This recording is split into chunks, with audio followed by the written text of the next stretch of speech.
আসসালামু আলাইকুম। এখানে তিল নিছি, একটু হালকা ভেজে নিছি।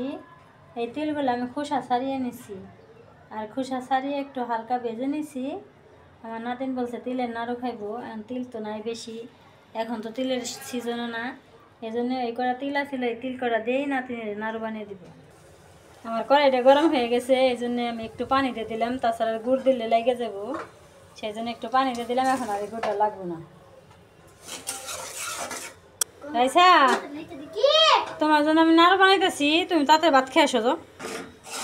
এখন আমি তেলগুলো দিয়ে দিব, একটু নারকেলটাও দিয়ে দিলাম। এখন নাড়ু বানিয়ে নেই, কত সুন্দর হইতেছে।